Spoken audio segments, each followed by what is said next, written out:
Right here. Right there. From the beginning? Yes. There you go. Okay, so what you just saw is the trailer from the film Blackfish, which is about all the unknown things at SeaWorld. And so today I'm going to talk to you about all the things that they don't tell you about that goes on. So the first thing is that some of the orcas in SeaWorld have been kidnapped from the ocean and taken. 5 of them right now in SeaWorld were kidnapped and brought there, and I'm sure most people didn't know about that, from their families mostly. They'll take the smaller ones, and they usually swim in packs, so it's usually the babies that they take, and they're taken away from their family and brought to this place that, like they said in the film, was 20 feet wide and like 30 feet deep, and these are big animals. The next thing is that most orcas, males live 60 to 70 years at the max, and then females are 80 to 100, but in captivity it's only 9 years. And most people would wonder why, but it's kind of obvious. They're in like these really small places that aren't like their natural home, which is the ocean, which they swim miles and miles a day, and they're fed, which I'll get to later, but they're fed unnatural things. Obviously they suffer in the cramped habitats because it's 100 miles a day compared to a tiny tank, which they would have to swim 1,208 laps around to equal the amount that they swim in the ocean in the wild. And to them, it feels like the size of a bathtub. To us, the size of a bathtub is what they feel like in these tanks.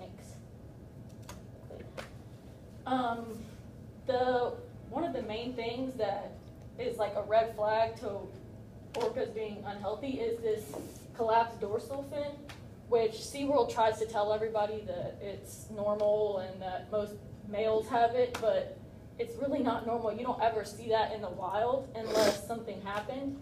Because does that look normal to anybody? That it's obviously not supposed to be like that, but they'll try to say that it's normal just so that they don't freak the people out. But really half of them don't even know, because most of the people that work at SeaWorld are only the trainers, and they're not actual biologists that have studied these animals. So they really don't know that. Yeah, they really don't know that much about what goes on. Can you click it? Because of them being in these tiny, tiny spaces, they'll sometimes put them with other types of orcas, which isn't even a good idea to begin with, because why would you put 2 different types of breeds together? And it will usually end up in them fighting. And there was a picture, but I didn't want to show anybody to freak them out. But it was of the whale, and one of the whales had taken a chunk of its flesh out right here. Like you could see where the jawline was, but I didn't want to put that on there. That's a little too graphic.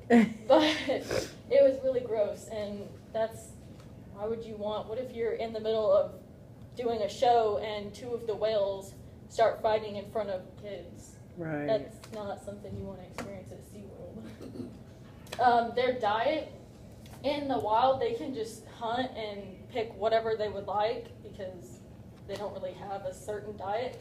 But at SeaWorld, they feed them gelatin, like pig bones and cow bones, which I really don't know how they do that, but they'll like make these bones out of gelatin and feed them to the orcas. And the one that they were talking about in the film, Tilikum, that attacked the lady, they feed him 83 pounds of gelatin every single day. He's also like 12,000 pounds, but that doesn't even sound very healthy. And then sometimes they'll, out of stress and anxiety from being in these little tanks, they'll fight at the iron bars and the concrete on the thing. Like if you've ever seen where they perform at SeaWorld, it's like a big concrete spark, kind of like a pool, like the part where you like lounge up on.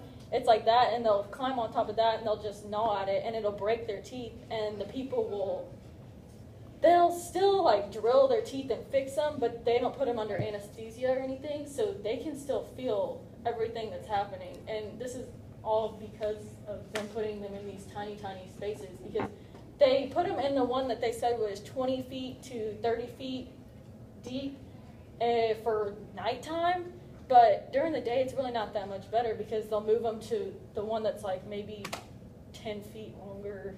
It's really not that big of a deal, and it'll stress them out, and they'll get bored, and they'll just start gnawing at them, and that's not something good.